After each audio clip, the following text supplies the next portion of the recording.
Hello, friends. A banking panic has broken out in China. Frightened depositors storm Guangzhou Bank, and that's just the tip of the iceberg. Starting last week, a banking panic began in China. Guangzhou Bank branches are overcrowded. On October 10th, numerous videos surfaced on the internet showing depositors standing in long lines at various bank branches to withdraw their money. The banking panic is spreading from China to Japan, Australia, Canada, the US, and other countries around the world. This is what happens while everyone is distracted by another war, and this fundamental shift towards digital currencies goes unnoticed. And right now there is serious and man-made central bank pressure on regional banks.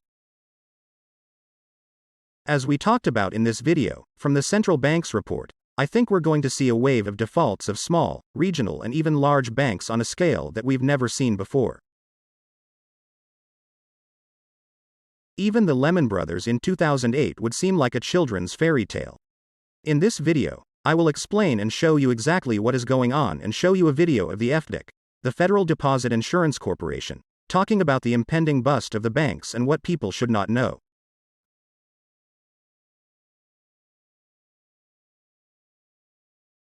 So please hit the like button, share this video on your social media. Every like is 10 views of the video. Let's help other people know what's going on so they can be prepared for it. So, another Chinese bank, Songzhou, is experiencing a banking panic as hundreds and thousands of depositors ran to its branch to withdraw money over fears that the collapse of Evergrande had rendered the bank insolvent.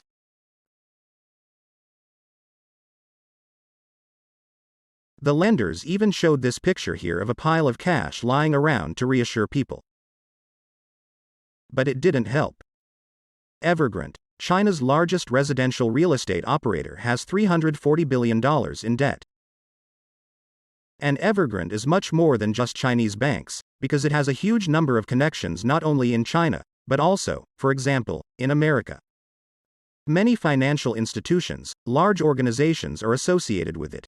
And we could be facing a situation where Evergrande could launch a very dangerous virus into that chain. Evergrande is also in 1.6 million unfinished apartments. 5 million people have already suffered because of it. Another real estate developer, Chinese company Country Garden, is warning that it may default on its debts. And as of right now, she's $200 billion in debt. And it already missed a payment on some dollar bonds last month. And the 30-day grace period for making payments ends this week. Look at this. China's real estate market has fallen 82% since May 2021. So what has China done? He cut interest rates on $6 trillion worth of mortgages to prevent this collapse. So far, it hasn't worked. There seems to be no stopping what is coming. And this is Chinese news just in the last few days. They are promoting the central bank's digital currency. They are promoting the digital yuan. Chinese regulators are happy to support this policy for the sake of the CVCB. And things get even more interesting from there. That's what's happening in Canada. 1 in 5 borrowers have to renew their mortgage loan in the next year. 1 in 5. The homeowner tweeted that his previous interest rate went from 2.6% to 6%. And he adds, quote, "I don't know how people can afford to live in the G7 countries." The chief executive of WOW Leads estimates that at least 75,000 borrowers are already receiving letters with revised and much higher interest rates as their mortgage renewal approaches.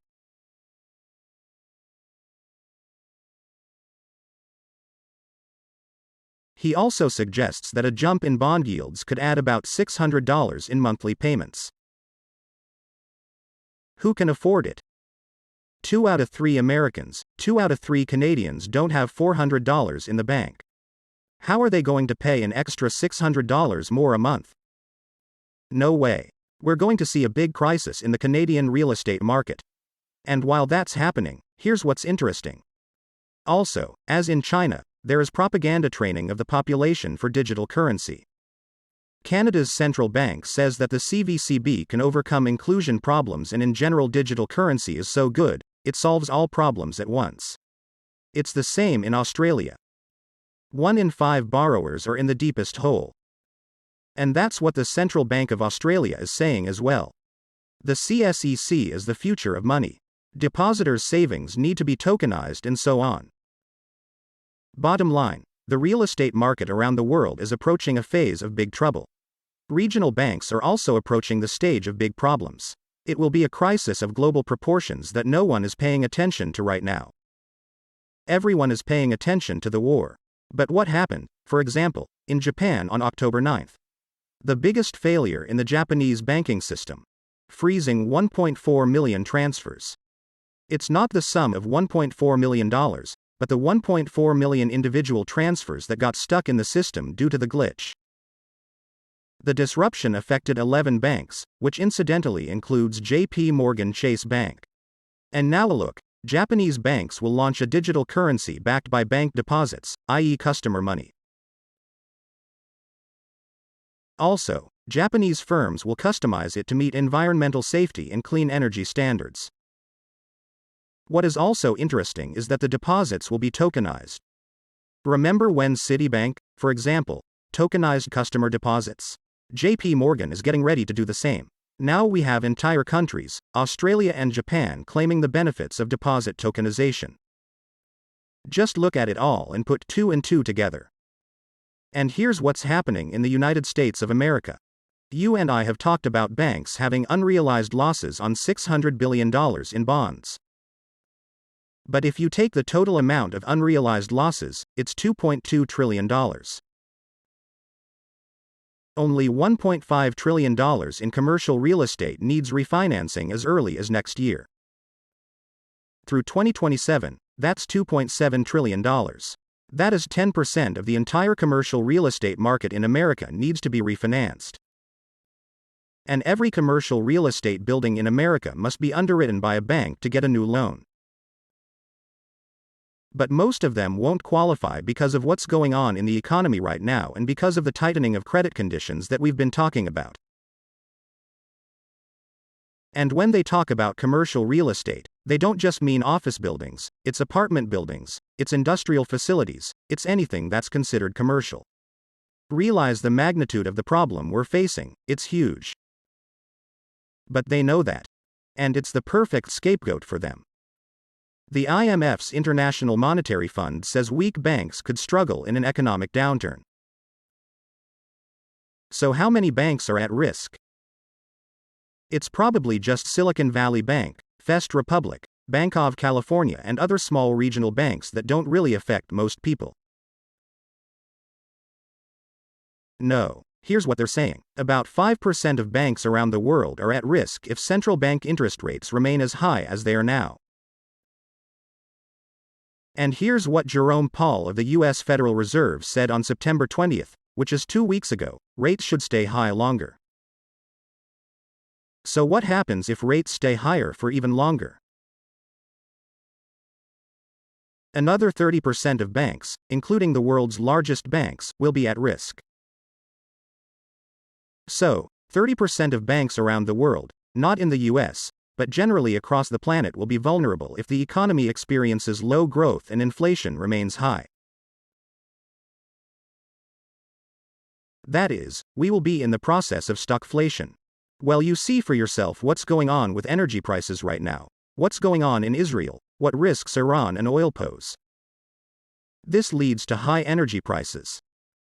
Well, they're already preparing for it. Many Republicans have invested heavily in oil and energy companies. And that's why they say 30% of banks could be in trouble because of this. A stark but plausible scenario. Think about it. Consumers approached winter with record withdrawals of deposits from banks. They even withdraw money from 401k retirement plans, even though there is a penalty for doing so. They're willing to pay these fines just to get something. In America, for example, student loans for 43 million people matured on October 1st. And we're seeing $1.1 trillion in credit card debt and high interest rates. People continue to deplete their savings, their deposits, even their retirement plans. Which means losses for the banks, which they will continue to receive. The banks will take much larger losses. Now watch this video from a meeting of the Federal Deposit Insurance Corporation (FDIC). After watching it, it all makes sense. It's really important. I mean, it's a bit of a contradiction, right? That is, it is important that people realize that their deposits are insured, but at the same time you don't want a huge attack on the banks by depositors. Although, of course, there will be such bank panics. People need to know, but I don't think you'll be able to reach a public that doesn't have a professional need to know about it. I totally agree with that. I think you're going to scare the public.